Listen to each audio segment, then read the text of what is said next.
Buenas noches.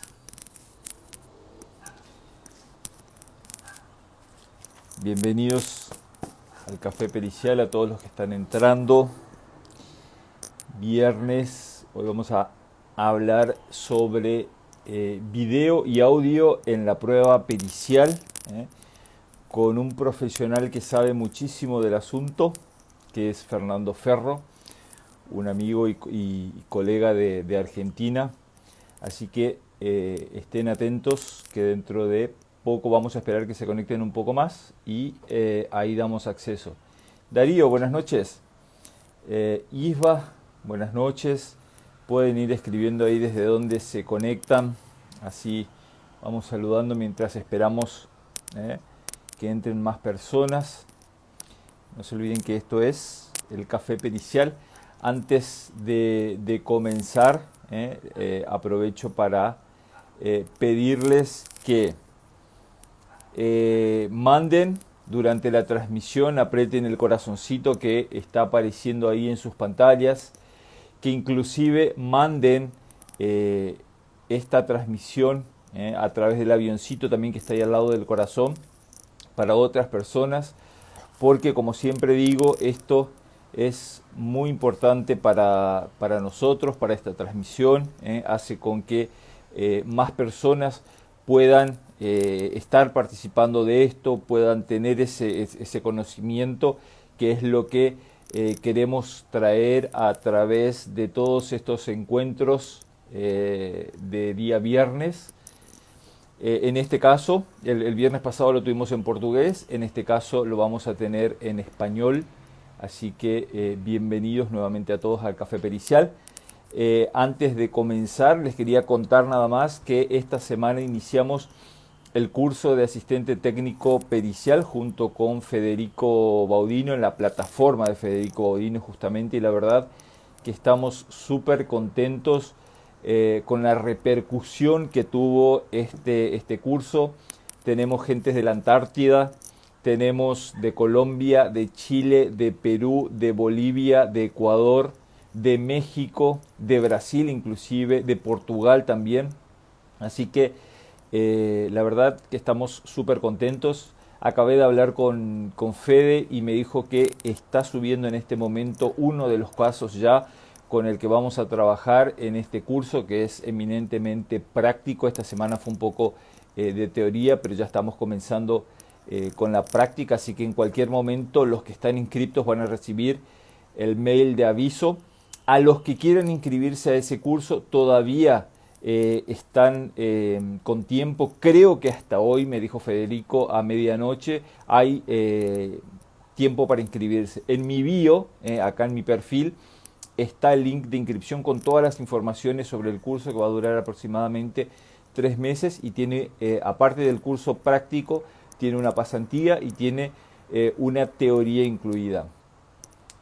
Así que, dale, quiero ya, Brasilia no tiene curso así. Tamires, entonces, ahí en la bio, después que termine esta live, tenés toda la información del curso, tenés el link de inscripción también, así que hay tiempo para los que quieren tener una información, una noción. En mi canal de YouTube está la primera clase, la subimos de manera gratuita el día miércoles, está ahí. Mi canal es Perito Roberto Mesaniela, no sé si Horacio después lo puede escribir ahí. Hola, Alves, ¿cómo estás? Está la primera clase gratuita, obviamente que las otras no la vamos a subir, pero pueden ver ahí.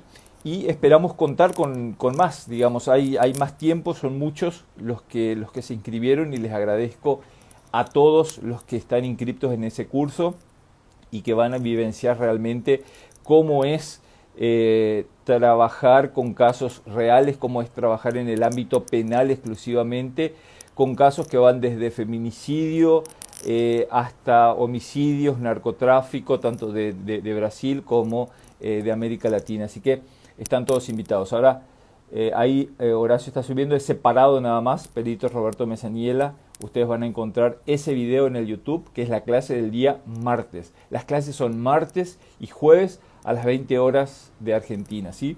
Ahora voy a dar paso a mi invitado. Hola Wilson, ¿cómo estás? No se olviden de mandar corazones. de hacer un print en cualquier momento de la transmisión cuando estemos con mi invitado y publicar y marcarnos que nosotros vamos a republicar eso porque, como les dije, eso es muy importante para nosotros. Fernando Ferro, ¿cómo estás, querido? ¿Cómo va? ¿Estás preparado? Oh, siempre listo. ¿Viste que no hubo problemas? Ya la Esta segunda vez vez, es más tranquilo. esta vez no. ¿Viste? Aprendí algo. ¿Ves? Aprendí, sobre todo a hacer algunas pruebas antes de entrar, que la otra vez No hubo. Pero bueno, no hubo. todos los días aprendemos algo nuevo y eso interesa, ¿no? Exacto. Fernando, antes que me está diciendo el profe Ferchi. Fernando, antes de comenzar, obviamente quiero agradecerte. ¿En serio que se llevan mal ustedes? Pregunta. No, no, es sobre el video y el audio. En realidad que lo va a explicar después Fernando Dilson, no te preocupes. Hay que Eh, aclararlo. Hay que aclarar, hay que aclarar. Pero bueno, estuvo bueno el título. Me acuerdo que cuando lo pasaste, yo dije, esto va a traer cola y evidentemente trajo bastante repercusión. Fernando, muchísimas gracias por estar acá con nosotros. Para comenzar, y ya para dejarte el micrófono, el micrófono y la cámara, yo después te voy a hacer algunas preguntas nada más. Me gustaría que te presentaras, le cuentes a la gente quién es Fernando Ferro. Bueno, y sobre todo porque voy a hablar de esto. Eh, Exacto. yo me dedico a la fotogrametría, que es mediciones en imágenes, y videoanálisis desde hace 20 años más o menos. Videoanálisis hace menos, ahora unos 6 7 años, porque dentro de la fotogrametría empezó a aparecer la imagen animada como una fuente de datos. Antes no existía, la verdad. Ahora esto se hace cada vez más presente y por eso empecé yo a investigar por mi propia cuenta cómo podía ser que los videos dejaran de ser un me parece y se convirtieran en un dato más para hacer mis investigaciones. Eh, Les decía, yo empecé en esto más o menos en el año 2000, cuando nuestro país se fue al demonio en el 2001. Empecé a mirar un poco para afuera y de ahí que mi primer trabajo de investigación fue allá en Florianópolis sobre el tema fotogrametría, ya hace mucho, mucho tiempo. En los últimos años me dediqué a capacitar en el tema videoanálisis para un software en particular, de los pocos que hay, que no es económico, como todos. Entonces normalmente iba a capacitar a Ministerio Público o policía que podía llegar a hacer la inversión que eso representaba. De ahí que en todos estos años, sobre todo de peritos particulares, recibí consultas para ver si yo podía armar algún curso donde enseñara a hacer exactamente lo mismo con herramientas gratuitas y de código libre. Eso es lo que estuve investigando en los últimos 2 años y producto de eso entonces es la charla que les preparé hoy. Ajá. ¿Cuál es tu Sobre, formación de base, Fernando? yo soy estudiante de ingeniería, pero nunca terminé los estudios y desde ahí empecé a dedicarme primero al tema del 3D, cuando no existía prácticamente nada. Me acuerdo que me armé mi primera PC con un coprocesador matemático, que era en esa época decir, no sé, una Ferrari. Y bueno, aprendiendo a los golpes, empecé a hacer 3D, estoy hablando ya hace como 30 años de eso, y después empecé a ver cómo lo podría aplicar en el ámbito de la criminalística y la ciencia forense.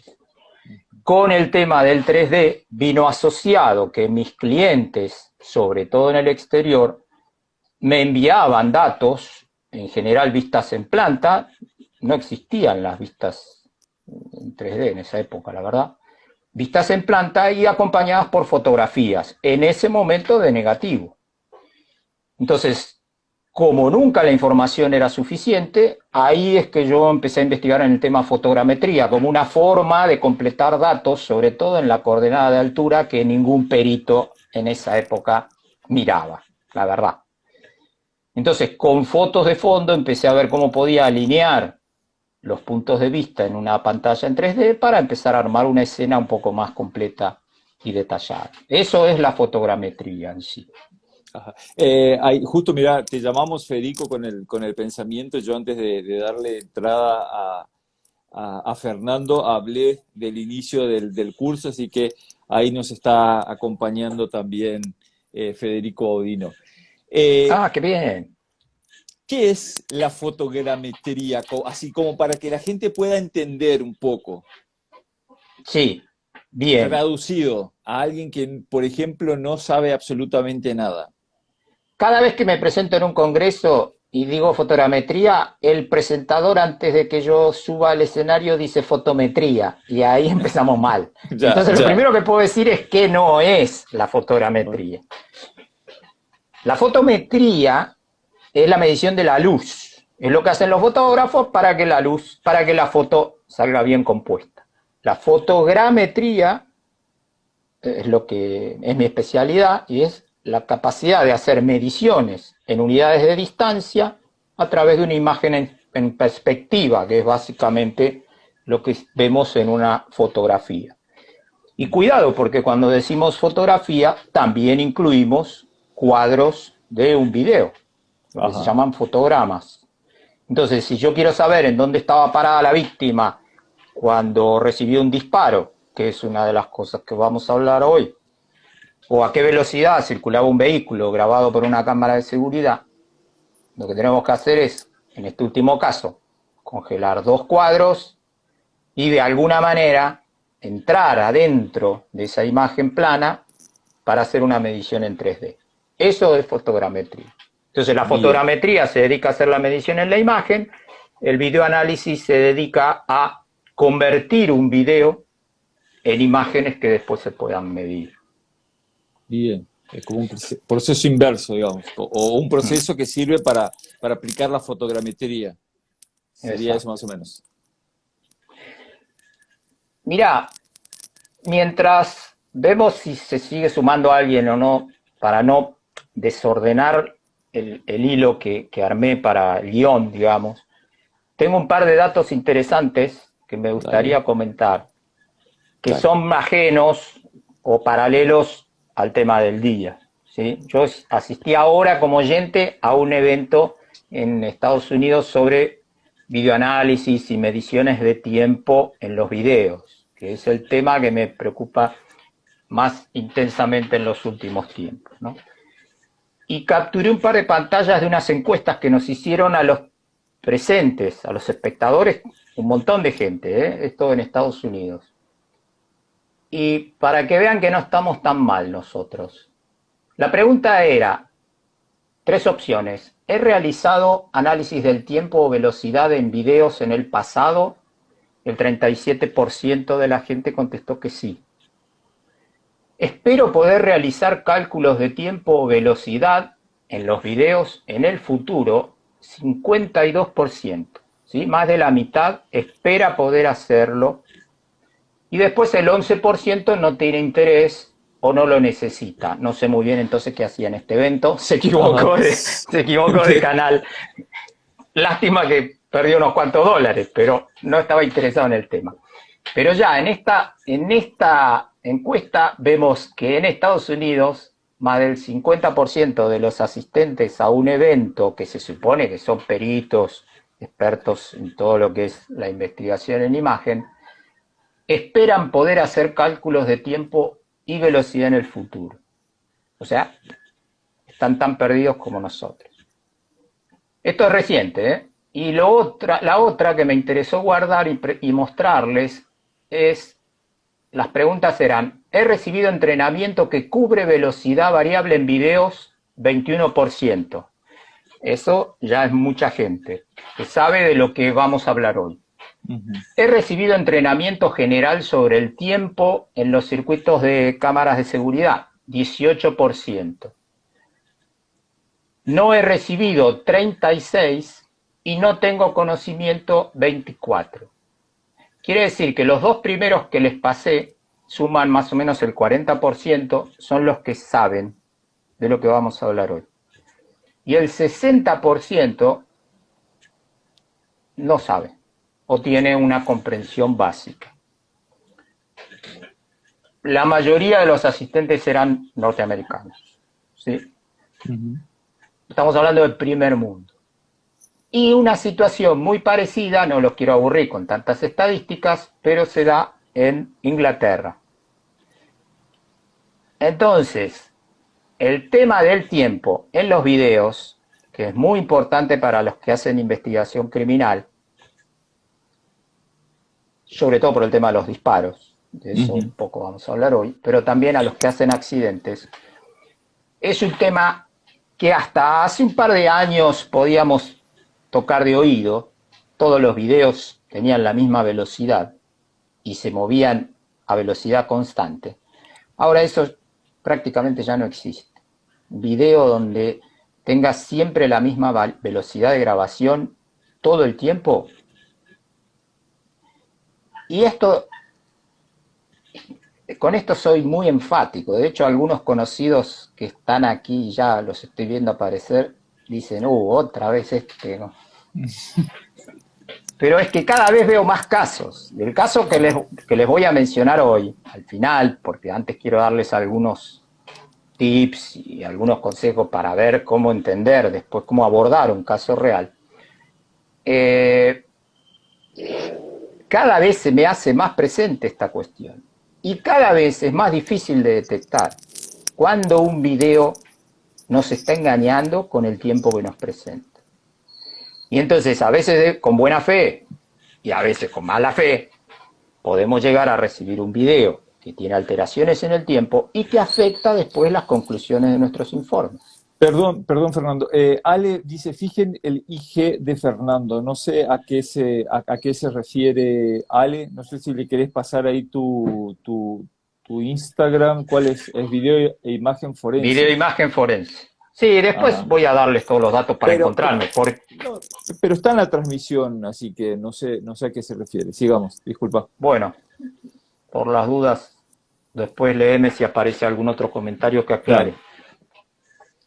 Claro. Entonces, vamos a empezar a hablar un poco ya del tema que les preparé. ¿Sí? Acá tengo un guioncito que voy a ir leyendo y para no pasarme con el tiempo voy a ponerme también un relojito para contarme el tiempo que les dedico a este tema. Primero, les quiero explicar mejor el título, ¿sí? Un archivo que llamamos de video, en realidad es un archivo multimedia, y tiene entonces adentro, así como en un doc, un punto doc, esperamos palabras con un cierto sentido, en un archivo multimedia no solo hay un video. Puede haber muchos videos, puede haber audio, puede haber subtítulos y sobre todo pistas que nos interesan a los que hacemos investigación y pericias. Pistas, quiero decir, de pistas de metadatos que informan algo con relación al video. Pueden ser tiempos para sincronizar, pueden ser coordenadas GPS o pueden ser otras marcaciones que ya les voy a mencionar. Entonces, lo primero que aclaramos es un archivo .doc es un archivo de texto, un archivo multimedia puede ser un montón de cosas.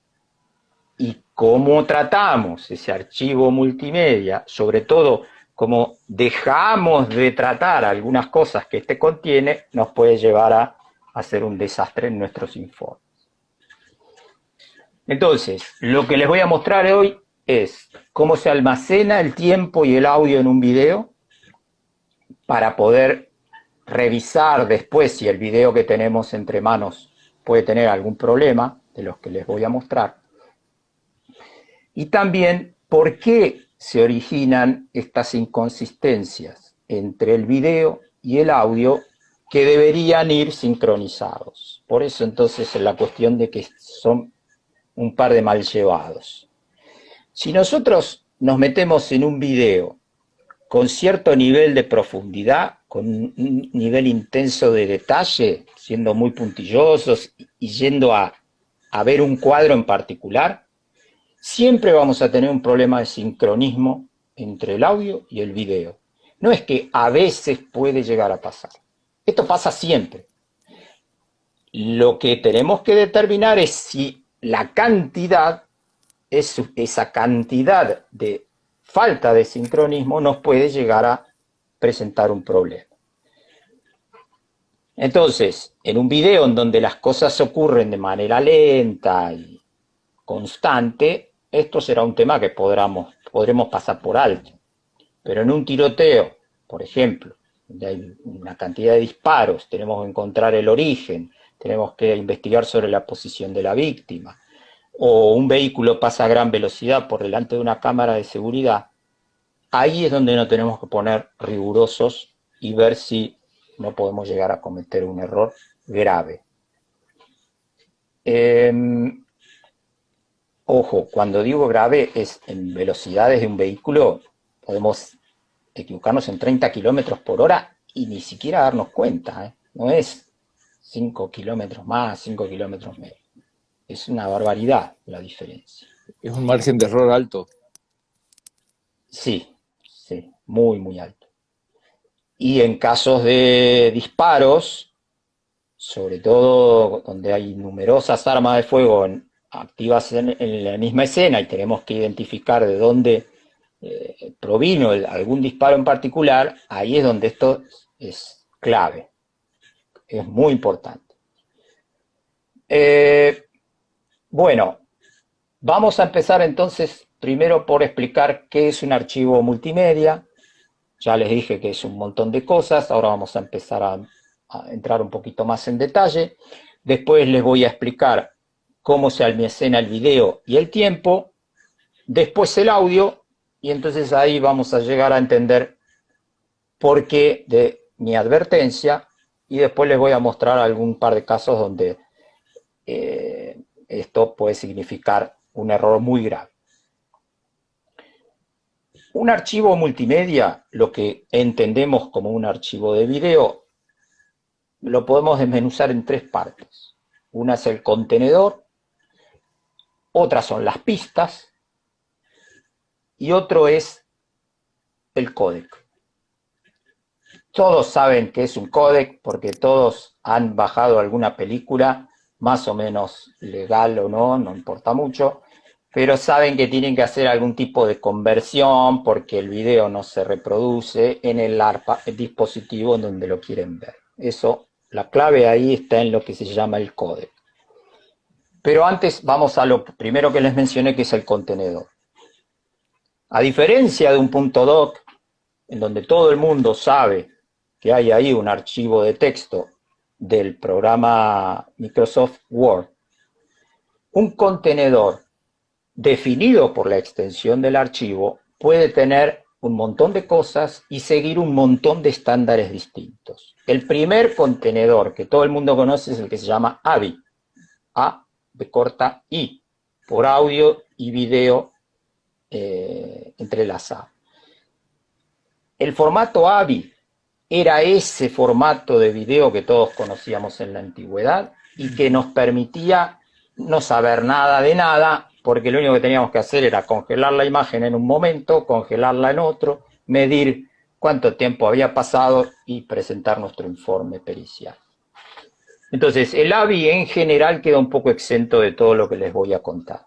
Pero empezaron a aparecer otros contenedores, MP4, MKB, bueno, una serie, no quiero aburrirlos, pero un montón de contenedores que en el afán de comprimir más el tamaño del archivo para reducir su tamaño, facilitar la transmisión en vivo por internet y sobre todo presentar la mejor calidad de imagen posible para los tremendos tamaños de pantalla que tenemos hoy en día.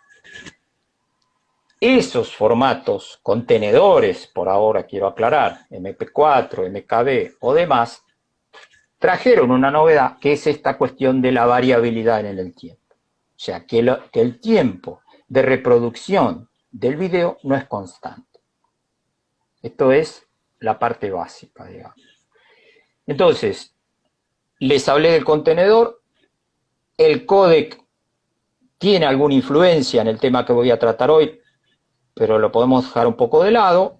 sí les aclaro entonces que el códec es como un intérprete que traduce la compresión que hay en una pista de un archivo multimedia para poder representarla en el instrumento que estemos usando para ver el video. ¿Sí? Es un intérprete, traduce una cosa en otra. El tema de hoy no es la cuestión de los códecs, tienen que ver un poco de forma secundaria con la advertencia que quiero hacerles. Pero vamos ya entonces, aclarado que es un archivo multimedia, por supuesto de manera muy rudimentaria, ténganme piedad los que entienden un poquito más de esto, quiero hacer algo básico para arrancar desde ahí. Pero entonces, dejado a lado el tema de qué es un archivo multimedia, vamos a ver cómo se produce un archivo multimedia. Y vamos a tomar el ejemplo de una cámara de seguridad típica de los que tenemos en las casas para cuidar que no nos entren intrusos. Digamos, sistemas de seguridad típico, un DVR, un dispositivo, una cajita que tenemos en algún rincón de la casa. A esa cajita llegan a través de cables la señal que envían unas cámaras. Entonces, la luz entra en la cámara, de la cámara pasa por un cable hasta un dispositivo que la procesa. Ese dispositivo en general tiene un disco rígido donde la almacena. Toda esa cadena es la que produce la grabación de una imagen animada. Ahora, la pregunta es, ¿cuándo? Cuando tenemos que hilar muy fino en la cuestión de tiempo, desde que la luz entró a la cámara hasta que se grabaron los códigos binarios del archivo en el disco rígido, pasó un tiempo. Entonces la pregunta es, de todo ese tiempo, ¿cuándo es que una imagen en particular del vídeo que vamos a analizar en una pericia se registró realmente? Esta es la cuestión. Y si esa pista de vídeo viene además sincronizada con una pista de audio, ¿cuándo es que se registró el audio que vemos manifestarse de alguna manera en la imagen, un disparo o alguna otra señal, para ver si no tenemos estos problemas de sincronismo? ¿Sí? Bueno, entonces, acá aparece una cuestión que creo que también todo el mundo conoce, que es una variable que se llama FPS, por frames per second, que habla de la tasa de reproducción de un archivo multimedia, o que también, para simplificar, podemos llamar un archivo de video. ¿Qué son los famosos FPS? ¿Cuántos frames por fotograma aparecen en pantalla en el lapso de un segundo? Frames per second. En la Argentina y en la mayoría de los países tenemos la norma PAL, que dice que por cada segundo de grabación hay que registrar 25 fotogramas. En algunos pocos países, Ecuador, Norteamérica, no sé si alguno más, tienen otra norma que habla de 30 cuadros por segundo. Entonces, esos son los famosos FPS. Mientras lo único que... Sí. Una pregunta. ¿Cuanto mayor cantidad de FPS es mejor la calidad del video? No, no tiene nada que ver con la calidad, la velocidad de reproducción. Okay. En este momento, los nuevos teléfonos, los iPhone y la última generación de teléfonos tienen cámaras que graban a 120 cuadros por segundo. Y eso de lo que habla es que el procesador es muy potente como para trabajar con tanta cantidad de imagen por unidad de tiempo. Entonces, el procesador, el sistema de grabación es muy potente. Ahora, eso lo puede hacer a costa de grabar una imagen de muy mala calidad. Así que no tiene que ver con la calidad, la velocidad a la cual se graba un video. En general, lo que pasa con los sistemas de vigilancia es que como la intención es hacer una advertencia de que algo ocurre y no una investigación criminal, privilegian grabar una imagen que llegue pronto al sistema de alerta y demás, a costa de reducir el ancho de banda y mandar una señal de relativa mala calidad para un aviso temprano. Pero eso viene a costa después de que las calidades de las imágenes sean bastante malas. Entonces no tiene que ver a qué velocidad se reproduce el video con la calidad de la imagen. ¿Tá? Bueno, dijimos entonces qué son los FPS. Ahora vamos a ver dónde se guardan los FPS.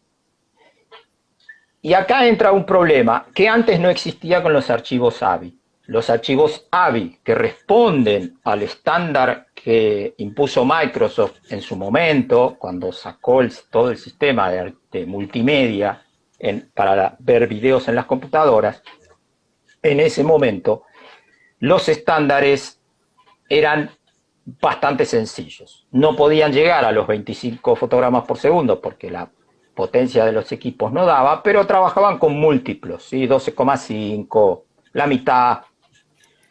Entonces ahí era muy fácil calcular el tiempo. Y los peritos hoy, mis amigos, mis colegas, que hacen un cálculo de velocidad en un accidente de tránsito, siguen haciendo lo mismo, que es, ¿a qué hora empieza el video? ¿A qué hora termina el video? ¿Cuántos fotogramas pasaron?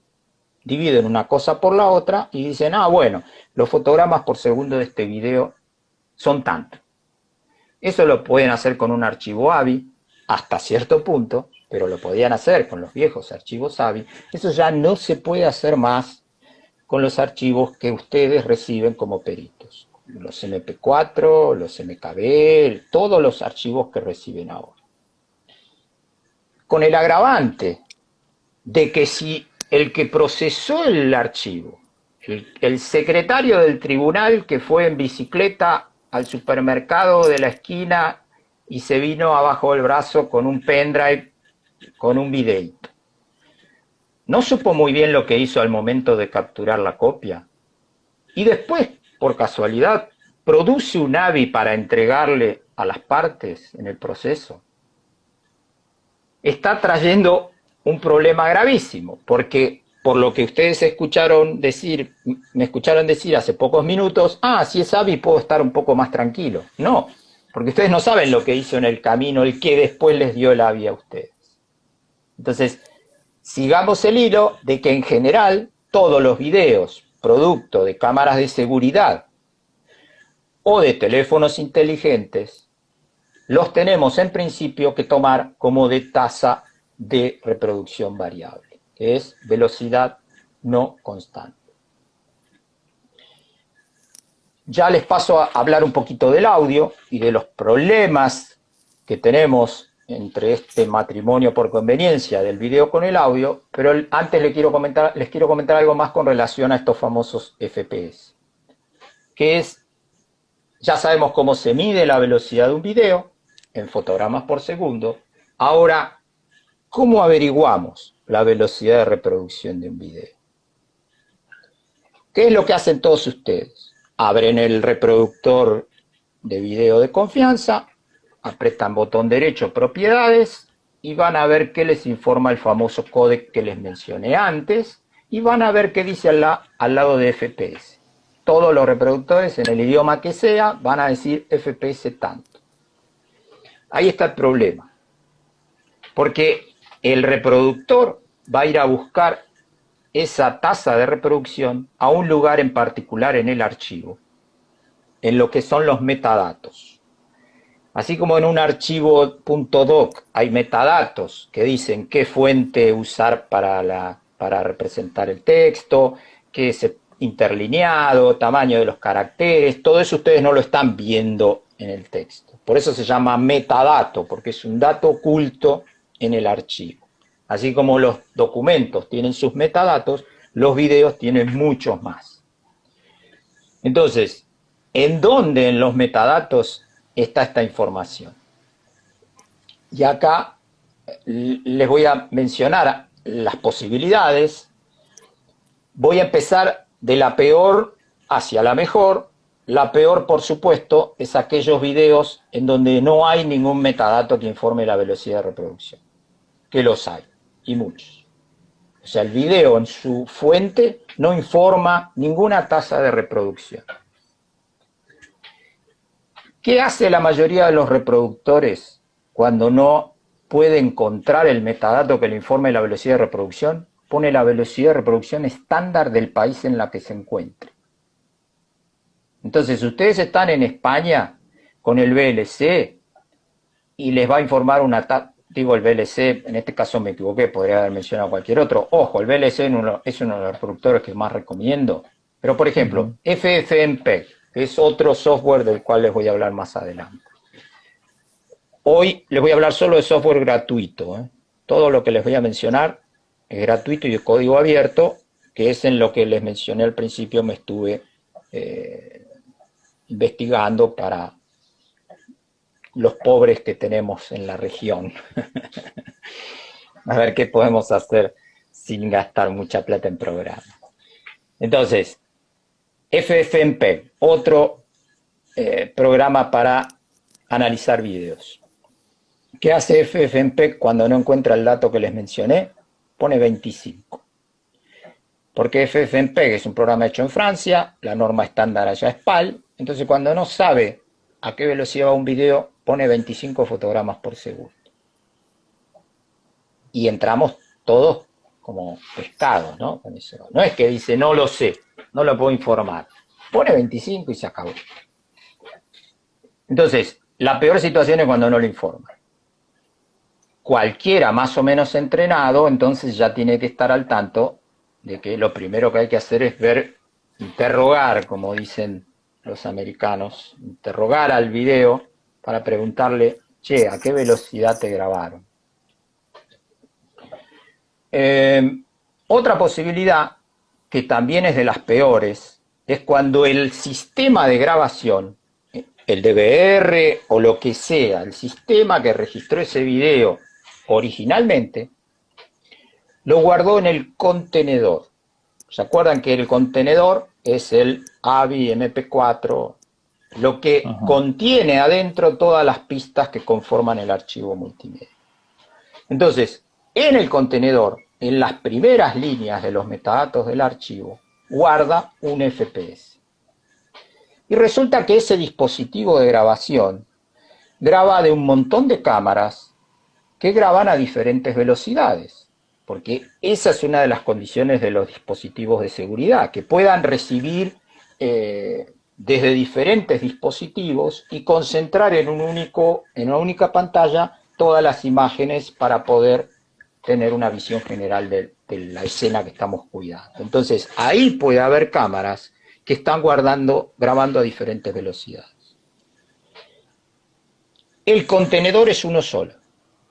Y ustedes exportan un archivo que contiene pistas de diferentes cámaras en un único contenedor. Entonces, fíjense, si las pistas después tienen diferentes velocidades y el reproductor solo interroga al contenedor, va a encontrar una única velocidad, se las va a mostrar como buena y otra vez pueden meter la pata. Entonces, estas son las peores situaciones. ¿Cuáles son las mejores? En los nuevos dispositivos de grabación y en los nuevos estándares, uno de ellos el MP4, los metadatos son por cada fotograma. Entonces, en cada fotograma de video hay medidas de tamaño en píxeles, estándares de color, información de coordenadas GPS, las podría ver si el dispositivo las registra, bueno, y entre otros, unidades de tiempo. Esa es la mejor circunstancia. Cuando uno tiene la posibilidad después de ir al fotograma que le interesa y ver los metadatos que ese fotograma contiene. ¿Qué es lo que pasa? ¿O cuál es la advertencia que les quiero hacer? Si ustedes no procesaron ese video original de la forma correcta, tal vez exportaron el fotograma sin los metadatos o exportaron el video sin toda esta información que es muy importante de visualizar.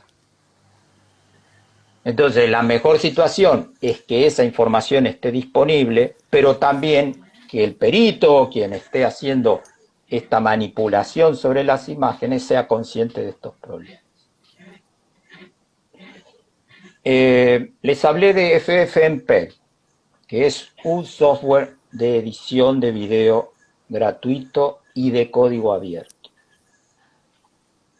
Tengo muchas charlas con el tema del código abierto, con amigos y colegas. Hace poco publiqué una nota diciendo que estaba en contra del tema del código abierto, así que hay por ahí algo que después tal vez les interese ver en mi blog. Pero por ahora lo que tengo que decir es que el FFmpeg es un programa súper potente, entre otras cosas porque es de código abierto. Entonces hay un montón de usuarios que lo están actualizando, hay foros de discusión en donde se explica muy bien qué es lo que hace este programa y entonces donde podemos aprender y sobre todo cotejar que no estemos utilizándolo de manera incorrecta. Entonces una de las cosas buenas que hace este FFmpeg es crear una planilla de cálculo tipo Excel en donde por cada fotograma nos informe de todos estos metadatos en una fila, ¿sí? Por columnas tenemos ciertas variables y por filas tenemos por cada fotograma la información que nos interesa. Entonces podemos encontrar saltos en el tiempo, podemos encontrar fotogramas faltantes, fotogramas desordenados, que no están ordenados en forma secuencial, y todo esto lo podemos ver, no digo Excel, porque es un programa de pago, pero también lo podemos ver en una hoja de las planillas de Google, que son las que ahora estoy usando justamente para seguir este paradigma de software gratuito, ¿sí? Me mudé de Excel a las planillas de Google, que parecen ser bastante buenas también. Entonces, FFmpeg, anótenselo, un programa que vale la pena prestarle atención. Vamos a parar ahí con el tema del video, vamos a hablar un poquito del audio y después entonces sí vamos a hablar de algunos casos en donde se presentan los problemas que les quiero advertir. No le estoy prestando atención a las preguntas, pero por favor... No, yo voy atendiendo eso, no te preocupes. Excelente. Bueno, vamos a hablar del audio ahora. Todo tiene que ver con los orígenes. Voy a ser muy sintético, pero algo les voy a comentar para ver por qué pasa lo que está pasando. El sistema multimedia, el estándar que Microsoft creó, tiene una frecuencia de muestreo para el audio de un cierto valor. No importa mucho, 44 kilohertz, bla, bla, bla. Pero digamos, un valor. ¿Qué significa esta frecuencia de muestreo? Nosotros tenemos una señal analógica, ahora esto lo convertimos en digital. Todos saben que en los archivos digitales hay un código binario que representa un valor numérico para un instante dado de tiempo. Ya perdimos esta cuestión de la linealidad en los sistemas analógicos, ahora necesitamos guardar un valor en un instante y otro valor en otro instante. En el medio no sabemos nada. Cuanto menor sea la distancia entre los valores, más fiel va a ser la famosa digitalización de un archivo analógico. Entonces, ahora estoy hablando, hay un micrófono que me registra de manera analógica y hay un DAC que convierte ese sistema analógico en ceros y unos a un cierto intervalo de tiempo. Eso se llama frecuencia de muestreo. El multimedia estándar de Microsoft tenía una frecuencia. Los cuadros por segundo ya estamos viendo que tienen otra. Y el audio digital, que no viene del multimedia de Microsoft, tiene otra. Entonces, las frecuencias de los dispositivos de audio, por ejemplo, la más común en los archivos de video es de 48 kHz, la de multimedia de Microsoft FD44. Yo me dedico a la edición de video también, justamente para elaborar los trabajos que presento. Hasta hace muy pocos años tenía unos líos bárbaros cuando quería poner una pista de audio en un video con otro estándar, y cuando generaba, renderizar se llama, el video definitivo, escuchaba un ceseo, el audio aparecía distorsionado. ¿Por qué era esto? Porque los estándares de audio de 48 se peleaban con los estándares multimedia de 44. Entonces se producía un desplazamiento en el audio que hacía que todos los audios, las voces en off, aparecieran distorsionadas. Eso ya se resolvió, en los últimos años eso ya no pasa, pero ahí ya estamos viendo que había un problema con el sincro. Insisto, cuando uno se fija un video de 1 minuto, ni se entera de esto. Pero en las pericias rara vez analizamos lo que pasa en 1 minuto. Si queremos medir una velocidad, vamos a tomar algunos fotogramas. Si queremos ubicar la posición de un tirador, vamos a tomar 2 fotogramas, antes y después del disparo. Entonces ya ven que el tiempo que estamos usando para hacer nuestras mediciones es muy pequeño. Y ahí aparecen estos problemas que les menciono.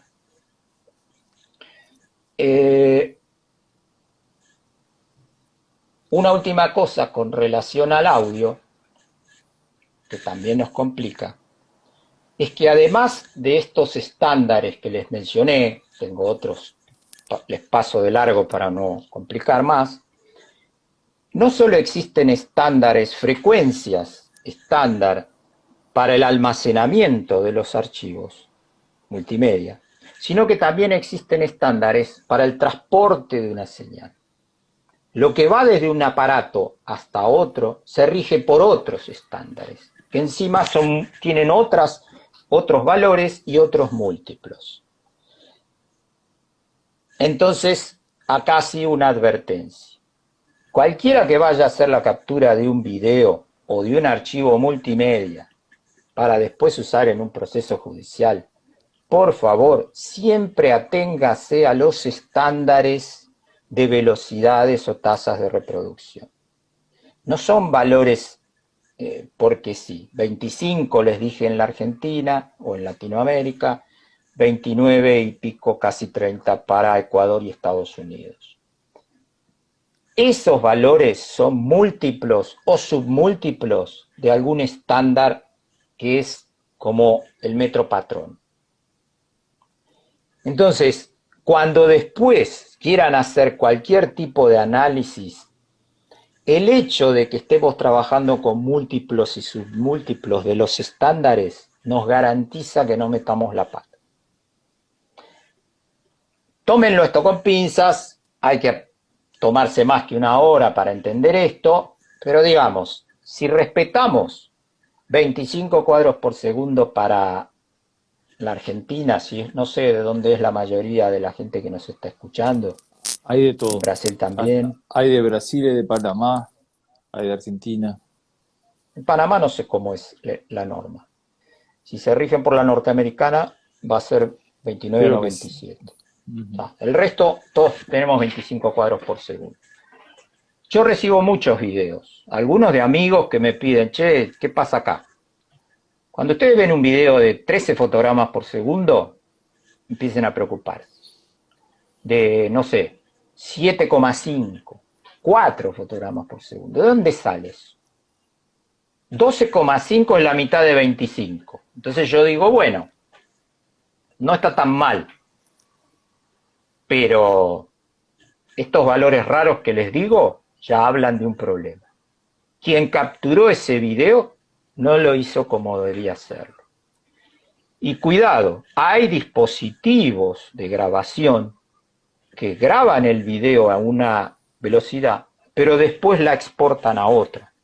Así que con buena fe, una persona puede ir a un lugar, hacer una captura y llevarse un video a una velocidad que no corresponde. Colombia y México, ¿sabes cuáles son los estándares? No, pero acá ¿Considera? hay un amigo colombiano, así que espero que en Sí, algún momento lo aclare. no sé si es ese ISBA, pero, y está Saulo, que es de México. De Argentina ya dijo que es Ah, 25. acá veo a Dron Johnson, gran amigo. Es de Argentina. Sí, y otro que sabe, otro que sabe. Bueno, pero me interesa eso el dato, así que si alguno ahí lo presenta, mejor. Bueno, entonces, lo que estoy contando, todo tiene que ver con la matemática. Hagan cuentas con la calculadora. Múltiplos y submúltiplos del estándar pasan valores raros, hay que parar un poco, prestarle un poco más de atención. Eh, Puede haber acá gente que sepa más de audio. Ojo, aclaro que yo no soy un perito en audio. En general, cuando tengo cosas raras, como la que les voy a mostrar más adelante, las consulto con un experto en audio. Entonces, hay cosas que ni les mencioné, hay no, frecuencias más extrañas que estos valores que les mencioné, pero todo tiene que ver con que algún valor es múltiplo de otro. Esta cuestión es la que por lo menos quiero que les quede claro, ¿no? Que si estamos hablando de múltiplos y submúltiplos, vamos a estar con relativa tranquilidad. Bueno, con esta base muy sencillita de teoría vamos a ver casos y qué problemas se presentan para que ustedes vean si no les pasa lo mismo o les ha pasado y no le prestaron suficiente atención. Primero les voy a hablar de casos en donde hay interacción entre personas, en donde no llega a darse esta situación de tanta velocidad, no necesitamos ir exactamente al fotograma como en un disparo, pero también pasa que pequeñas variaciones en velocidad puedan influir en el juicio después del jurado o de quien tenga que analizar lo que está pasando. Creo que me olvidé de contárselos. Mientras esperaba para entrar, estaba leyendo un estudio muy reciente, de hace un par de años, en donde se analizó la incidencia de la cámara lenta en la percepción de la intención del acusado. ¿Sí? En peleas, por ejemplo, o en disparos. Entonces lo que se hizo fue mandar un video de un caso real en donde una persona mató a otra, a 1000 personas, y se les hizo una serie de preguntas en donde se analizaba la intencionalidad del autor del disparo. Se demostró que la cámara lenta aumentaba la percepción de una intención. ¿Sí? Entonces, a la hora de analizar si hubo premeditación, alevosía y demás, el hecho de ver el video en cámara lenta hacía que los observadores dijeran, este le tiró con ganas. Entonces, es un caso muy interesante para ver, cuidado cuando pasan un video en cámara lenta, porque cambia radicalmente la percepción del espectador. Y cuidado cuando la contraparte lo hace en un tribunal. Estén atentos a eso porque puede influir o no la velocidad a la que se reproduce un video. Yo cuando hago una reconstrucción de un hecho, hago siempre cámara lenta, porque eso ayuda a entender qué está pasando. A veces en un accidente de tránsito las cosas pasan rapidísimo y Ajá. uno no puede explicar nada. Bueno, lo que me está llevando esto a pensar es que la cámara lenta hay que usarla con mucha precaución, y lo que vi que se recomienda para los que me llevaron a leer ese estudio es pasar fotogramas cuadro a cuadro, no hacer cámaras lentas. La cámara lenta cambia radicalmente la percepción de lo que se está observando. Entonces, tener diapositivas con fotogramas que uno pueda congelar y en donde uno pueda explayarse tratando de presentar las conclusiones de un informe, son la medida más segura para evitar esta cuestión de la cámara lenta y la influencia en la percepción. Pero vuelvo entonces a los temas que les tenía preparados.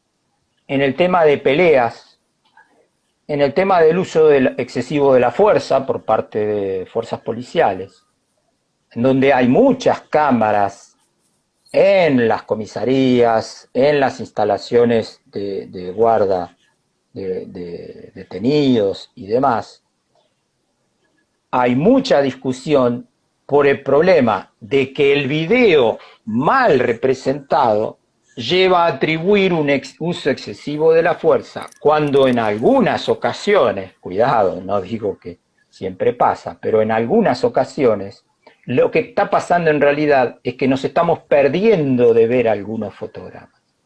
Entonces uno ve la posición de la mano de una persona en un instante de tiempo, lo ve al instante siguiente y la conclusión obvia es de que hubo un golpe. Esto tiene que ver con fotogramas perdidos en alguna etapa del proceso de conversión del archivo. Y que, insisto, es más la norma que la excepción. Fotogramas que se pierden y ya no hay ninguna manera de recuperarlos porque el video no fue bien tratado desde su origen hasta que llega a la sala del tribunal. Yo uso y recomiendo y enseñaba hasta hace poco usar un programa que se llama Amped5, italiano, muy buen programa de videoanálisis. Hay otro que se llama InputDays, también tan bueno o mejor, que lo que hacen es desmenuzar todo el contenido de los metadatos de estos archivos y presentarlo en tiempo real al observador. Entonces, lo que intentan estos programas, o el objetivo principal de estos programas, no es ver un video de forma agradable, como sí hacen todos los programas de video que ustedes usan. ¿Cuál es la misión de un reproductor de video? Que ustedes se entretengan. Estén con el pochoclo y la cerveza y no salten los cuadros, no falten los subtítulos, no se congele la imagen. Cada vez que un video tiene un problema y que los tiene, lo que hacen esos programas es saltearlo lo más rápido posible. Y sobre todo, no ponerles ningún cartel que diga, che, cuidado, me faltan fotogramas, porque ustedes quieren ver la película, ¿cierto? Fernando, Mauricio, Sí. Mauricio es un colega acá de perito de San Paulo. Dice, un excelente reproductor de video y gratuito es el Virtual DAP, óptimo para cuadro a cuadro. Sí, buenísimo programa que yo usaba muchísimo antes. Okay. Tiene sus problemas y por eso dejé de usarlo. Y problemas serios. Pero si la persona que lo usa sabe mucho, los puede evitar. No es un programa que yo recomiende a alguien que se está iniciando en esto. El primer problema que veo y que tuve que resolver en este tiempo preparando mis clases sobre videoanálisis con programas gratuitos es que ningún programa hace todo. Les estaba hablando antes, es el Amped5. Bueno, el Amped5 hace todo. El InputDays hace todo. Todos los programas gratuitos, algunos que les menciono ahora, otros que tengo por ahí, hacen un poquito. Y lo que hay que hacer es sacar lo que hizo este poquito y ponérselo a lo que hace este otro poquito para de ahí salir a este otro. Y la verdad es un lío. Esta es la desventaja. ¿Se pueden hacer las cosas? Sí. ¿Con la misma calidad? Sí. Guarda con esto, que es muy importante. Yo uso programas oficiales, enseño a usar programas muy costosos y lo pongo lado a lado con un programa gratuito y digo, upa. Llamado de atención a los que hacen. ¿Cuál es el costo hoy? ¿Tenés idea del Amped5? Sí. Bueno, no hoy, pero hasta el año pasado, más de 6.000 euros en Italia. Y y por lo menos puesto acá en Argentina más de $20.000.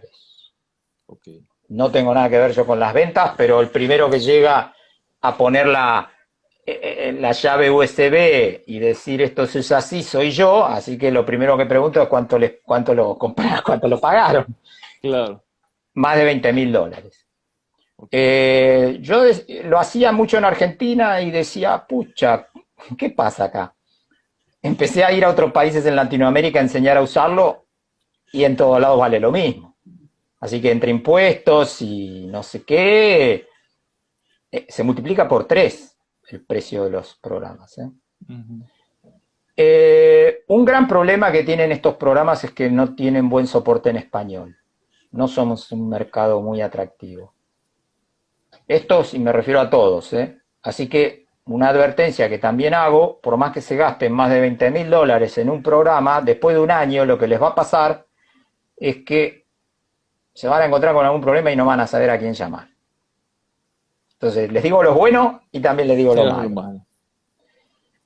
Los programas gratuitos tienen un montón de lugares en donde ir a averiguar cómo resolver las cosas por gente desinteresada, sobre todo por los mismos programadores. A la mejor persona a la cual le pueden preguntar qué pasa que no pueden resolver algo es al que hace el programa y les van a contestar.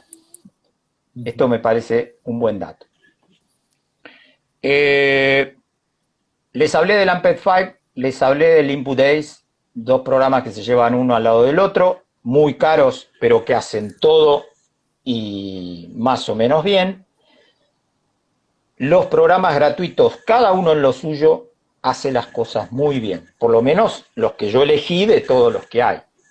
Siempre teniendo en cuenta esta premisa, que es que tanto los editores de video no lineales, como el Adobe Premiere, que uso yo prácticamente todos los días, el Vegas, no sé, los que sean editores de video profesionales y de pago y muy caros, estos programas de edición, como los de reproducción, el VLC, el Multimedia Player, no sé, todos los reproductores de video que ustedes usan en sus casas, tienen como premisa hacer que la imagen se represente de forma fluida, no hacer un estudio forense. Entonces, pasan por alto, en el afán de cumplir su objetivo, todo lo que les vengo advirtiendo desde que comenzó esta charla. Sincro de audio con video errado, fotogramas perdidos, velocidades variables. Esto a un programa que no está dedicado al análisis forense, olvídense. Entonces, ¿cómo hacer que un programa gratuito responda a un análisis forense? Ese es el desafío.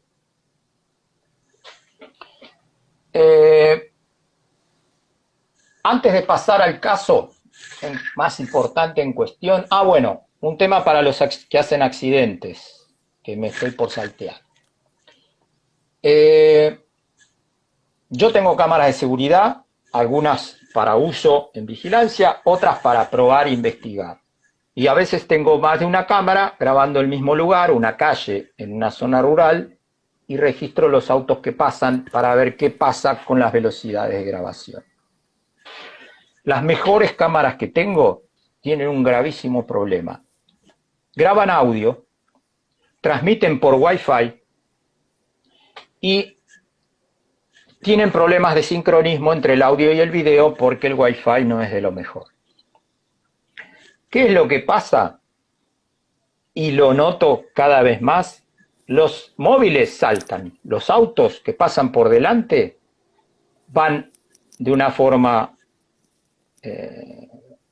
continua y de repente pegan un salto y aparecen en otro lugar. ¿Qué pasa ahí en la mayoría de los casos? El equipo se satura. Y cuando reviso granularmente la información con FFmpeg u otro editor hexadecimal o lo que sea, analizo fotograma por fotograma, veo que de repente hay un fotograma de audio, una pista de video, un fotograma de video, un dato de audio intercalado. Y de repente aparecen 10, 20 datos de audio y ninguno de video. ¿Qué pasó ahí? Estuvo salteándose audio porque no le daba el tiempo para producir y de repente mandó todo el audio de una vez. Y entonces se salteó un montón de fotogramas. Cuidado entonces cuando calculen la velocidad de un automóvil que pasa por delante de una cámara de seguridad, porque a veces esto es muy evidente, pega un salto de 3 metros el auto de un fotograma al otro, pero a veces es casi imperceptible. No usen las medidas de tiempo de reproducción de un video si no se aseguran de lo que pasa fotograma a fotograma. ¿Cuánto tiempo? Ese tiempo que vos te referís es el tiempo que aparece en el relojito del video, el que marca la hora, los minutos y los segundos. Puede ser ese, no es un tiempo muy confiable, cuidado, eso se llama timestamp, el tiempo que aparece sobreimpreso sobre la imagen. Cuidado con eso, no quiero entrar tanto en detalle, pero a ver, el timestamp, esa etiqueta de tiempo es un metadato. En algún momento fue un metadato. Lo que pasa es que en el equipo donde se grabó puede estar superponiéndose esa pista de metadatos sobre la imagen. Pero al momento de la exportación, cuando uno se llevó en el pendrive ese video para analizar en su oficina, dejó de ser un metadato y se fundió en la imagen.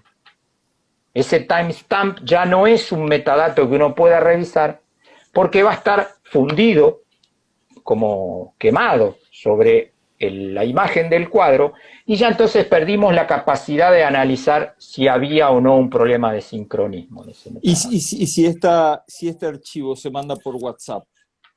Eso es lo peor que pueden hacer. Peor. ¿Por email? Sí, pero yo siempre le digo a todo el mundo lo mismo: metan el archivo en un zip, o en un RAR, o en, no sé, el programa que usen ustedes para comprimir. Porque incluso adjuntos de correo no van directo del usuario al usuario. Pasan por un servidor y se reprocesan. Hay un tema del cual yo no voy a hablar hoy, que es el tema de los hash. Sí. Que es la forma como se verifica que un archivo es igual a otro para comprobar el tema de original y copia fiel. El hash es un algoritmo, un cálculo matemático que se hace sobre un conjunto de datos en un archivo y producen un único valor. Ese hash después se puede comparar con otro archivo. Por ejemplo, cuando ustedes van al tribunal y les preguntan, ¿este es el video que usted analizó? Bueno, lo primero que tienen que ver no es acercar los anteojos a la pantalla para ver los cuadritos, sino comparar el hash. Si ustedes tienen un hash del momento en que empezaron a trabajar y lo comparan con el hash del archivo que ahora tienen entre manos, tiene que ser exactamente el mismo. Y eso les garantiza que esa copia es copia fiel. ¿Y si Pero vean, pruébenlo ustedes mismos, mándense un video antes y después de calcular un hash y vean cuándo es el mismo y cuándo no. Casi nunca es el mismo. Damián pregunta, ¿cómo sería la mejor forma de extraer un video de DVR? Bueno, la mejor cuesta plata, así que la menciono, pero no es el plan de la charla de hoy. Hay programas, por ejemplo, DVR-Conv, por convertir, C-O-N-V, que son una máquina de comer archivos multimedia y son una máquina de devolver archivos entendibles, digamos. Entonces, cualquier extensión, no digo cualquiera, pero digamos, en este momento esos programas, digo el DVR-Com porque es el que me viene ahora a la cabeza, tiene un costo, no es barato, pero le pueden meter cualquier cosa con un pendrive que sacaron de cualquier dispositivo de grabación, porque hay DVR, hay NVR, hay todas las R que se les ocurran, cada uno es diferente al otro. Todos esos tienen sus propios estándares. Cuidado que de ese tema tampoco hablé hoy. No hay un estándar único. Los códecs son propietarios. Un códec propietario quiere decir que una empresa se adueñó de un códec estándar, le cambió 3 cositas y lo mandó como propio. Entonces ya ese video nadie lo puede ver. Hay formas de hacerlo, pero no es el tema de hoy. No es con mala intención. Los que hacen sistemas de seguridad intentan proteger y resguardar lo que sus equipos graban, entonces intentan que no puedan ser editados de manera tan fácil. Entonces, los códecs son una fuente de problemas y también los distintos dispositivos con sus propios estándares son la otra fuente de problemas. ¿Qué es lo que pasa? Ustedes le dan doble clic a un archivo de video y no se reproduce. Para eso entonces existen estos aparatos, algunos son aparatos, otros son programas, el DVR-COM es uno, le ponen cualquier cosa con cualquier extensión y lo convierte en un video que se pueda leer. Una advertencia: en general eso se hace a costa de reprocesar la imagen, y por cada reprocesamiento de imagen están degradando la calidad. Entonces pasa lo mismo que cuando abren un JPG. En un JPG es poca la diferencia. Cuando editan un JPG y lo vuelven a almacenar, vuelve a comprimirse. Llega un momento en que se hace imperceptible la diferencia en un JPG. En un archivo de video eso no pasa. El archivo de video que ustedes reprocesan pierde calidad y de forma notable.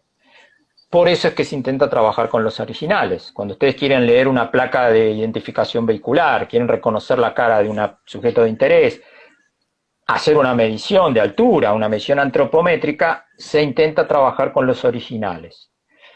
Entonces, cuidado con estos programas. Ahora está plagado de sitios en internet que reciben un video que no se puede leer y devuelven un video que se puede abrir.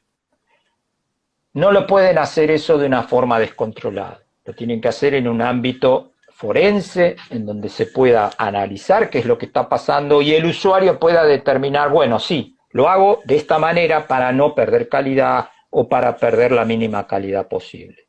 Es muy común convertir un video sin perder calidad. Se puede hacer eso de forma muy sencilla, sobre todo con los programas, con los archivos MP4, los archivos nuevos, MP4 y los otros códecs, y sobre todo con todos estos programas gratuitos que les estoy mencionando. Hay formas de hacerlo. Melhor convertir para formato RAW, QQ, QU y QQ y QUM. No sé si lo conoces. Sí, RAW es un estándar, como en las fotografías que todos ustedes deben conocer. RAW quiere decir crudo, es en donde el archivo no está procesado con algún estándar en particular. Entonces, ese RAW lo que hace es guardar toda la información del archivo. Ahora, ¿qué pasa? Esos archivos ocupan tamaños muy importantes. Y a veces, a mí me mandan una pila así de DVDs, no me entran las dos manos, perdón, en donde hay horas y horas de grabación de cámaras de seguridad, porque hay que analizar qué pasó en la calle tal, a la hora tal, y eso no se puede procesar, almacenar en formatos de tanta calidad a costa de que ocupen un espacio infernal. Entonces, el MP4, por ejemplo, que ya es un estándar antiguo, les tengo que decir que en determinadas condiciones de compresión la degradación de calidad es mínima, y si tienen este recaudo de no procesarlo muchas veces y lo vuelven a guardar, uno puede cortar una parte de un video, puede recortar el tamaño de una imagen sin volver a comprimir el archivo. Entonces, cuando uno hace eso, se está garantizando que no está degradando la calidad. Hay otros temas que hay que contemplar, si me da el tiempo hoy se los muestro. No quiero meterme tanto en el tema, que es cuidado qué fotogramas toman de un archivo de video. Se los menciono muy cortito ahora, muy por encima. Otra vez, discúlpenme los que saben de esto. ¿Qué hace el códec para comprimir un archivo y reducir mucho su tamaño?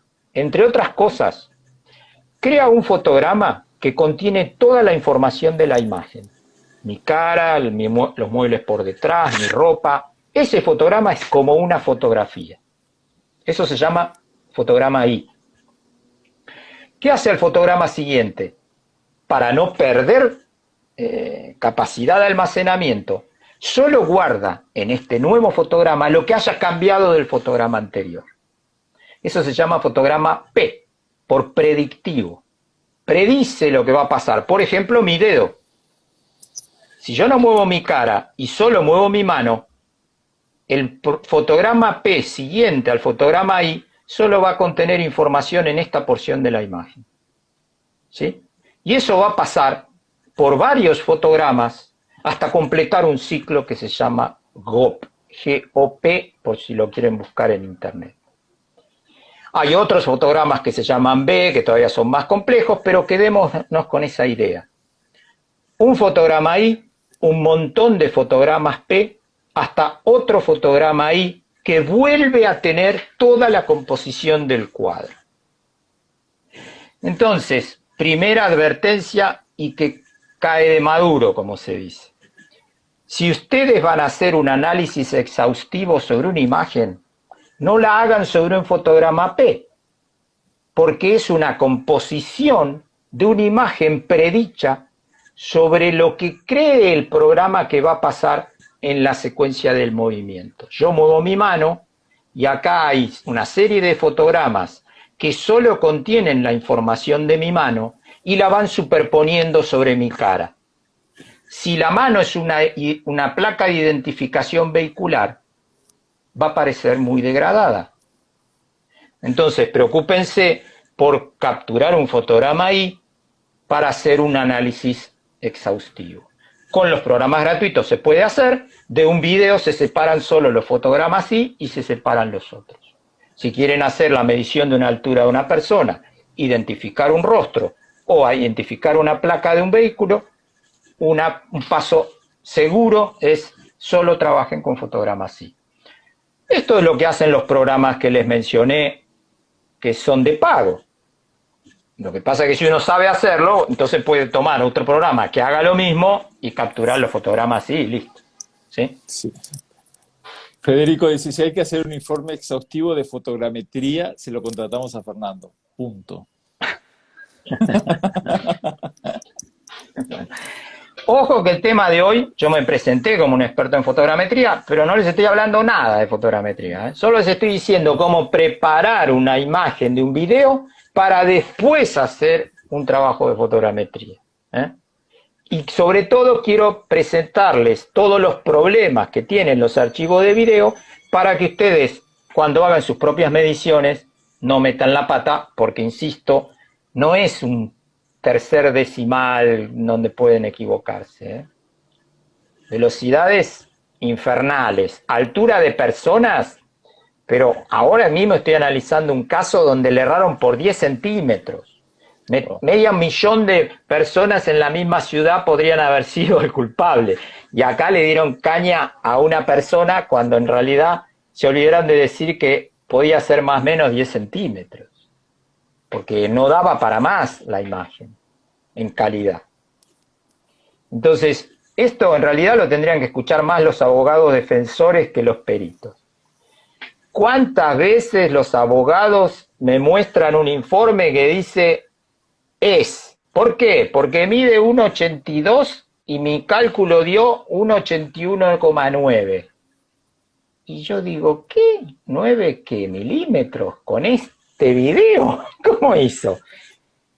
Y los abogados no tienen qué hacer, porque si la pericia oficial dice 1,89 o lo que sea, entonces, cuidado con estas cosas.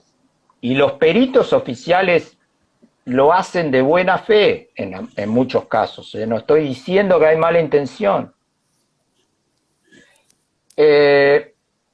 Bueno, como ya pasé una hora, quiero meterme en el caso que les quería comentar.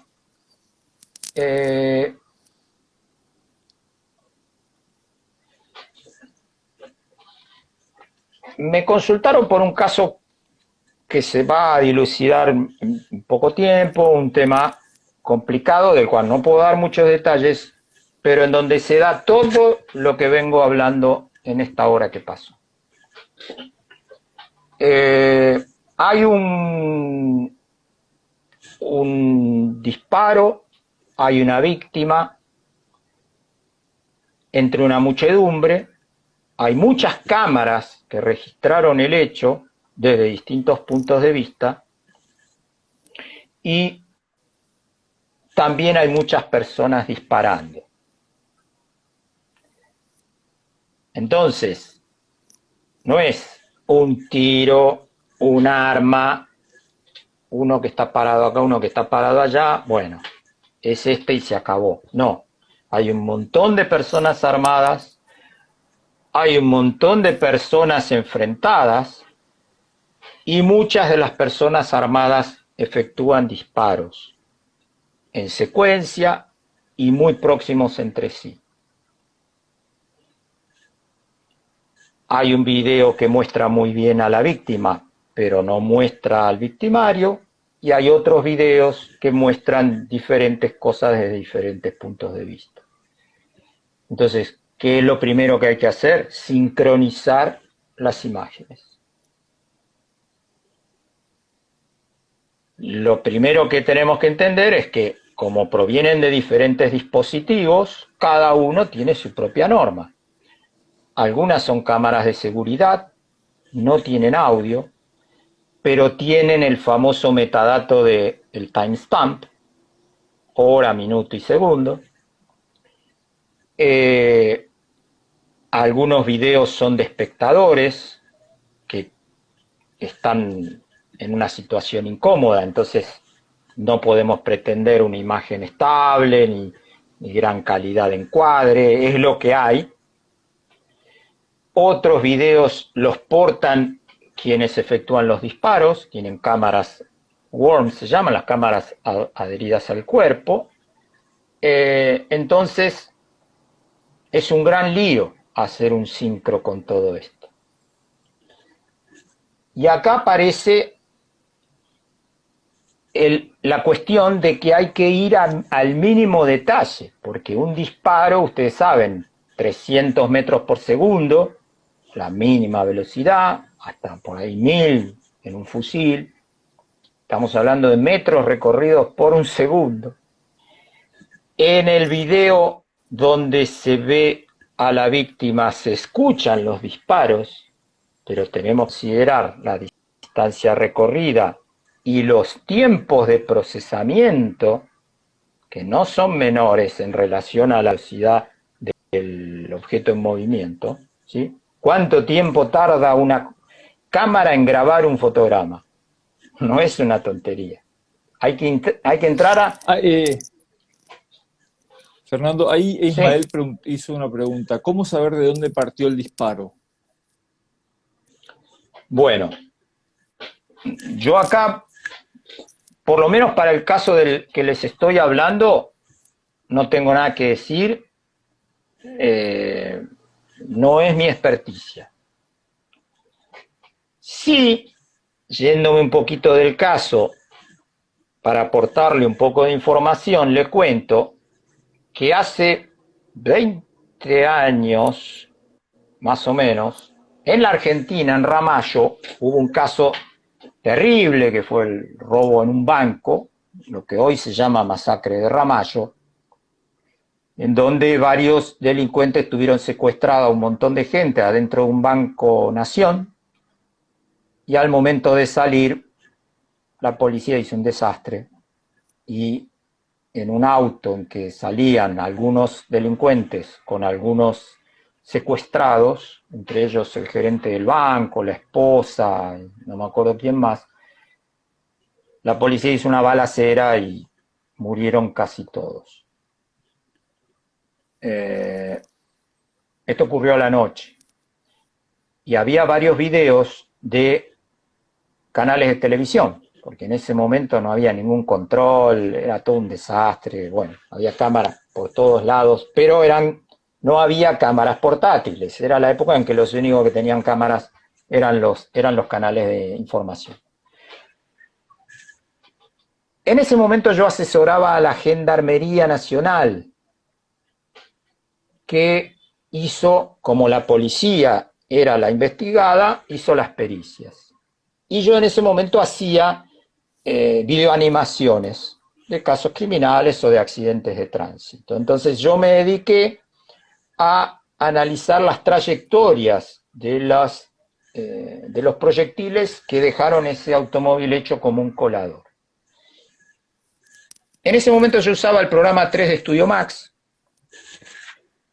3D Studio Max sigue siendo un excelente programa, pero es un programa costoso. Ahora la competencia gratuita es Blender, y que se las recomiendo de una punta a la otra.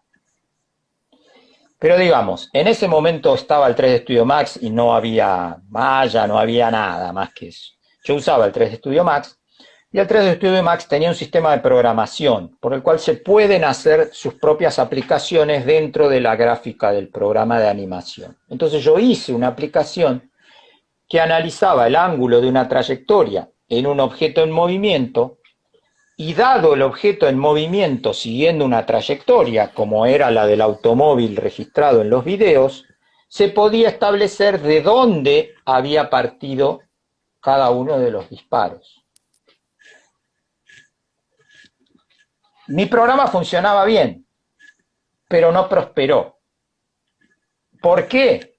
Porque me faltaba la pata de lo que ahora sé, que es el tiempo, por lo menos el tiempo en que se registra el audio en un video.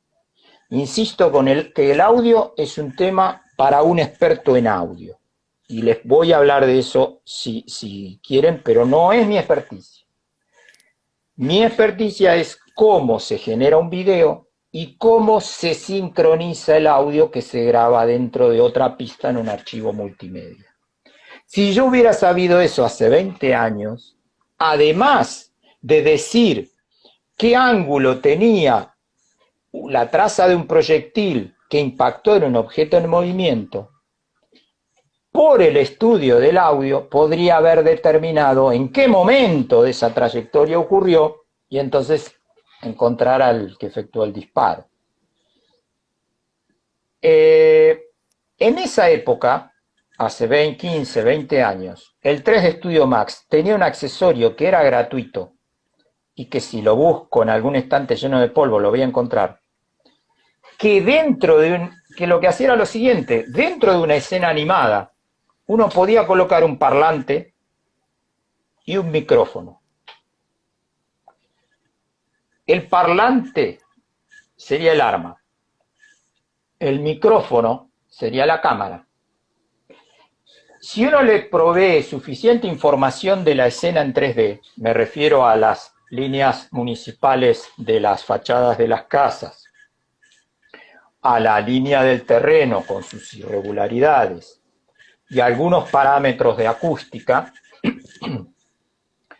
el programa podía representar en la escena en 3D no solo la imagen, sino el sonido. Entonces, con bastante precisión, lo que podía precisar era si el disparo se efectuó en el milésimo de segundo tal, en este punto, se registró en esta cámara a 50 metros, en este fotograma en particular y no otro. Yo eso lo dejé de investigar, después de ese fracaso ya no hice más nada, pero sí recuerdo que ese programa funcionaba muy bien dentro del 3D Studio Max. Y se llaman plugins, accesorios, que se instalan dentro de otro programa para agregarle algún tipo de funcionalidad. Ahora hay programas que se dedican exclusivamente a eso y yo los desconozco por completo. Aquí en Argentina hay más de un experto que sabe mucho de eso. A uno de ellos lo estoy buscando ahora por este caso que les mencioné. Y que por supuesto para mí, chapó. Lo único que tengo que hacer al lado de una persona así es escuchar, callarme la boca y escuchar. Así que no quiero dar información errada. Hablo de lo que yo sabía hace 20 años y que aplica poco y nada al día de hoy. ¿Sí? En este caso en particular, debería aplicarse, pero yo no me estoy ni metiendo en esa cuestión. Entre los tiradores y la víctima hay unos 30 metros, entre la cámara del testigo y la víctima hay unos, no sé, menos de 10 metros, Ahí hay todo un tema de acústica que se podría analizar, pero yo desconozco. En todos los casos sí recomiendo que la escena en 3D no puede ser una representación más o menos, como lo que hacemos habitualmente en un accidente de tránsito. A nadie le importa dibujar bien la puerta de una casa si lo que queremos es ver cómo chocó un auto contra otro en la esquina. En estos temas sí, entonces ahí sí recomiendo hacer un mapeo en 3D con un escáner láser para tener un nivel de detalle del espacio muy preciso. En este caso en particular lo hay, ya se hizo ese análisis, pero lo complicado es que la escena cambió.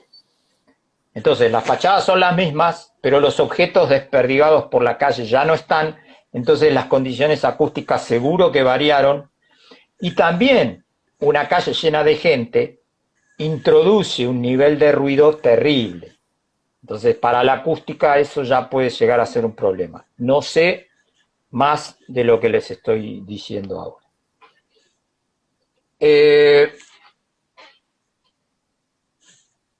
El video, uno de los videos de los que estoy hablando, una cámara de seguridad registra muy de cerca a dos policías, uno de ellos disparando. Y se ve con claridad el fogonazo en la punta del cañón. Les decía entonces, estamos hablando de 500, vamos a hacer números fáciles, 300 metros por segundo de un video grabado a 30 fotogramas por segundo. Yo me hice acá las cuentas para hacer las cosas fáciles. Esos 30 metros víctima-victimario se recorren en 0,1 segundo en la situación más lenta y en números redondos. Y ese 0,1 segundo en un video representa 3 fotogramas. Hay 30 fotogramas por segundo, una décima parte de eso son 3 fotogramas. Entonces, en el lapso de la grabación de 3 imágenes, ese disparo salió del cañón y llegó a la víctima. Un tema que nos habla de que ya las unidades de medida están un poco forzadas para el análisis de imagen. Porque ¿qué estamos buscando acá? Unir una imagen de un video sin audio, que muestra solo el fogonazo, con el sonido registrado por otra cámara a una distancia X del fogonazo. Y tenemos que ubicar el mismo fotograma para saber si el ángulo de la trayectoria del disparo, dada la posición del tirador que estamos asumiendo, coincide con la posición de la víctima en el momento del disparo. No es un tema menor. Las personas se están moviendo todo el tiempo. Entonces, no podemos tomar un fotograma y decir más o menos. Tenemos que saber el fotograma exacto en que el proyectil lo impactó y restarle el tiempo calculado con precisión para saber cuál fue el tirador. Insisto, estoy hablando de un sonido de continuos disparos, no es que hubo un disparo cada tanto.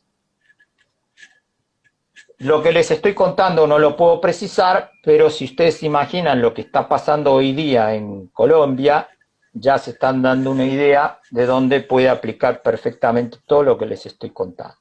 ¿Sí? Hay un montón de gente moviéndose de una manera bastante activa y un montón de tiradores disparando casi simultáneamente.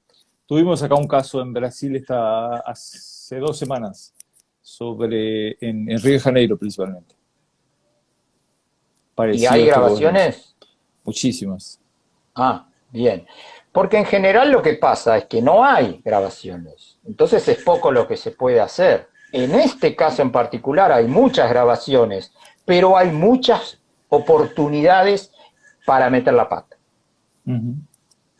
Entonces, ¿dónde está guardado el tiempo de cada fotograma en particular en cada uno de los dispositivos que queremos sincronizar? Es la clave de todo. las cámaras son de relativamente buena calidad, ¿eh? No es que uno pueda decir, como los ejemplos que les di antes, 10 centímetros más, 10 centímetros menos. Si la cuestión se puede precisar bien, el resultado que espero va a ser bueno. Apenas estoy haciendo una vista preliminar sobre el caso, no sé muy bien todavía qué hacer, y estoy consultando, ya les digo, por ejemplo, en audio, a un experto para que me asesore. Pero entiendo que con las condiciones de imagen que tenemos, el resultado puede ser muy bueno.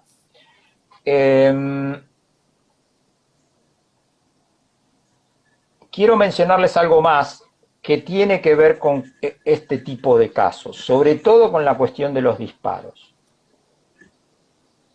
Cuando los disparos ocurren a la noche, es mucho más fácil, aún con cámaras muy distantes, encontrar la fuente por el resplandor.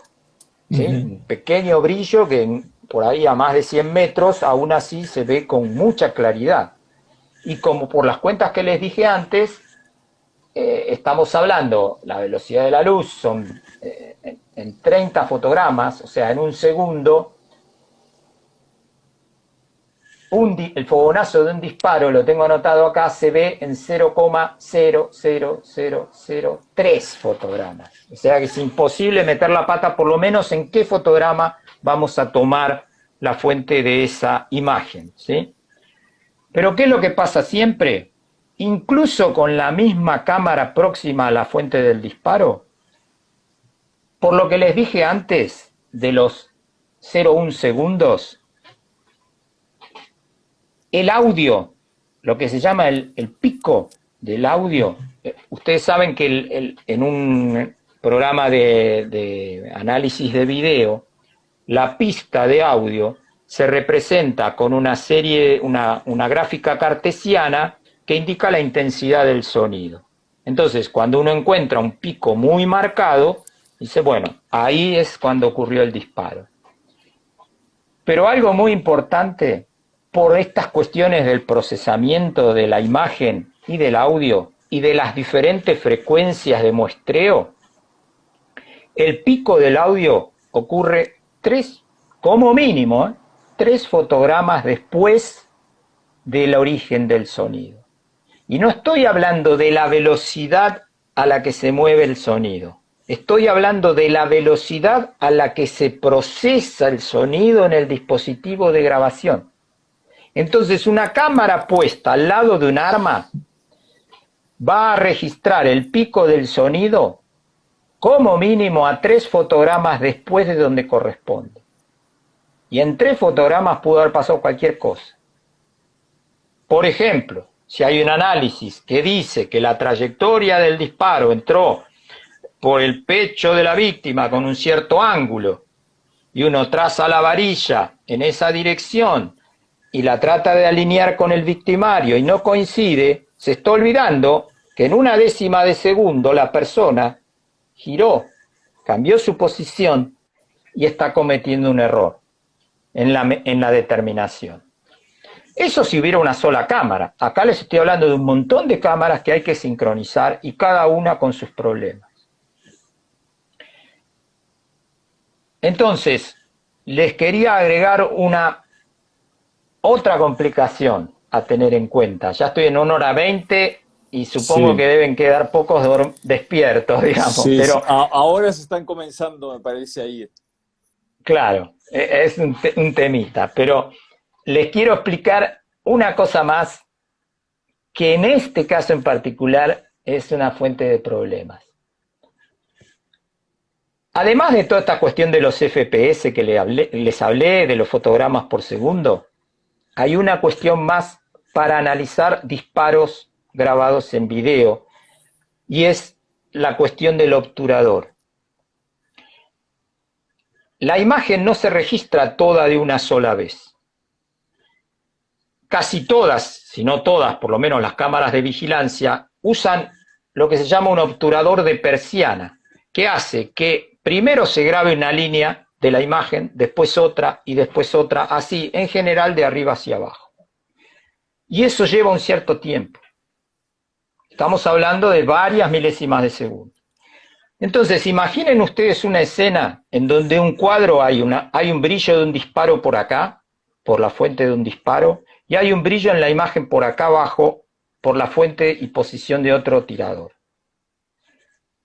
Como el fotograma se grabó en un determinado tiempo y registró esta parte de la escena en un instante A y esta parte de la escena en un instante A más algún tiempo, puede ser que un mismo fotograma tenga dos disparos registrados en imagen que no se correspondan a la misma unidad de tiempo. Y tengo un caso justamente que habla de eso. La irrupción de la policía en una vivienda en particular, dos policías disparando, y hay dos disparos registrados en un mismo fotograma, cuando el audio claramente dice que los dos disparos ocurrieron en momentos diferentes. Atención con estas cuestiones. Bueno, como ven, es un tema que a mí por lo menos me apasiona mucho. Así que a eso le dedico mis horas de trabajo, por suerte haciendo algo que me gusta. Todo lo que les conté ahora aplica para todos los que hagan investigación de accidentes de tránsito o de casos criminales. No les hablé de calidad de imagen, no les hablé de un montón de cuestiones que también tienen que ver con esto, pero requieren otra charla aparte. Hoy les hablé exclusivamente del tema del tiempo y el sincronismo con el audio. Perfecto. Fernando, ¿qué tal si en un próximo café pericial presentemos algo más direccionado a los accidentes de tránsito? Yo sé que tal vez esto sea mejor con algo más visual. Yo creo que la gente entendería, inclusive con algo más visual. Entonces, yo propongo hacer lo siguiente. Vos viste que hace 2 fines de semana pasado, el viernes, hicimos este café pericial, pero lo hicimos en Zoom y lo transmitimos por YouTube, porque de esa manera Francisco, en el que vos participaste, pudo mostrar un PowerPoint para la gente que nos estaba acompañando. Hagamos lo mismo, digamos, para de aquí a unos fines de semana, en el que vos tengas un tiempo disponible y hablemos de accidentes de tránsito, y seguramente mucha de la gente que está acá y que ya está escribiendo el hashtag Café Pericial nos acompañe en ese Café Pericial, que lo vamos a hacer de manera cerrada y gratuita. Así que, ¿qué te parece? Te propongo eso. Me costó muchísimo imaginarme cómo hablar de todo esto sin una imagen por detrás. Lo hiciste bárbaro, lo hiciste bárbaro. Me faltaron títeres nomás, porque ya no sabía qué imaginarme para esta charla. Pero yo te digo que ya tengo bien aceitado el tema del OBS Studio para poder transmitir una lámina, mi imagen por un costado, y mandar eso a algún servidor que vos pongas. Así que todo esto que me estás pidiendo lo puedo hacer y ahí voy a poder explayarme un poco más. Nosotros tenemos una sala paga de Zoom, entonces ahí la podemos hacer y podemos ocupar absolutamente todos los recursos. Magalí te está diciendo: Federico, te admiro. Magalí, estamos con el curso abierto de asistente técnico pericial y tenés tiempo hasta hoy para inscribirte. Hablando de cursos, Fernando, ¿vos estás con algún curso? Que ya lo preguntaron por ahí. Sí, yo tengo un sitio que se llama videoimagenforense.com y ese también es mi cuenta en Instagram, Videoimagen Forense. De fotogrametría yo tengo un curso que, ya les digo, hace muchos años vengo perfeccionando y ampliando, que tiene 40 horas de duración y que lanzo cada vez que tengo un huequito, porque dura un bimestre. Y son prácticas con software que hay que instalar y demás. Entonces, fotogrametría es algo que yo lanzo cada tanto, la gente me consulta por fechas, yo trato de negociar algo y esto por ahora me lo imagino para agosto. Ese es un curso que vengo repitiendo ya hace mucho tiempo. El otro que tengo ahora a medio elaborar y ya dándole sus puntadas finales, es otro sobre videoanálisis, que habla de esto que estuve hablando hoy, cómo procesar imágenes de video para después con ellas conseguir algún dato. Les decía, no con los software de pago, que dejan un montón de gente afuera, estoy tratando de hacer exactamente lo mismo con un montón de programas gratuitos. Ese curso intento tenerlo listo de acá a un mes, 2 máximo. Bien. Por ahora entiendo que va a estar en una duración de 30 horas. Como Bien. Es todo software gratuito, ya no tengo problemas de coordinar con los programas que me provean las licencias y demás, que eso en el de fotogrametría me obliga a ser muy riguroso. Acá nos podemos ir un poco por las ramas, como me gusta a mí. Bien, bien. Y ahí, Federico, seguramente también te puede hacer extensiva la invitación, porque estamos invitando a diferentes profesionales también para hablar de algún tema en específico, y este tema que vos usás es fabuloso, lo explicaste maravillosamente bien, inclusive tenemos mucho material, inclusive si en algún momento lo necesitas como para hacer tus análisis o tus prácticas, pero... Perdón que te interrumpa. Curso. Sí. Me hiciste acordar. Estoy pidiendo videos de eventos en investigación, pero que se puedan publicar para usarlos en mis ejemplos en las clases. Porque mi problema es que muchos de los videos que tengo no los puedo mostrar. Exacto. Entonces, por ahí un video antiguo de un accidente que les resultó difícil, de un crimen, de alguna medición, se puede tapar todo lo que identifique tiempo y lugar, pero a mí me puede servir para ejemplificar algo en concreto. Sí, entonces les digo, la condición es que se pueda hacer público. Sí. Oh, tenemos. Acá en la consultoría tenemos varios, así que seguramente te lo vamos a alcanzar para que lo puedas hacer y para que lo puedas usar. Muchos de ellos fueron públicos, inclusive hace un par de semanas atrás tuvimos el caso de una pelea de barras bravas y hay un material interesante, así que seguramente eso te va a interesar muchísimo. Bien. Y ya fue público, ya fue juzgado también, así que está bárbaro. Bien, me muero por publicar material. Un montón de cosas, pero no tengo autorización. Dale. Así que estoy jodido. Dale. Bueno, Fede, así que Fede, estás por ahí, invítalo para una charla que va a ser súper productiva dentro de nuestro curso de asistente técnico pericial, que ya inició esta semana. A los que quieran, ahí yo puse la página de Fernando, es videoimagenforense.com. Exacto. Que es y sí les recomiendo mi Instagram, porque en general yo me pongo todo ahí, aunque sea una pequeña fotito y un texto que avise algo. Sobre todo con el tema de este tipo de clases. Y ya te digo, me anoto en todas. Dale. Y no, el Instagram es dinámico, por eso es que nosotros estamos haciendo esto por Instagram. Sí, por eso les pido que sigan a Fernando. Aquel que no me sigue, que a partir de este momento me sigan. Él escribió, gracias, y escribió tu Instagram. Por eso es que les pedimos justamente que hagan ese print con nuestra foto, que la publiquen en sus stories, que nos marquen, que escriban con el hashtag Café Pericial, porque eso todo nos ayuda. Nosotros estamos haciendo esto por ustedes. Fernando dedicó 1h50 de su tiempo un día viernes para poder pasar un poquitito de lo que él sabe hacer. Así que les agradezco.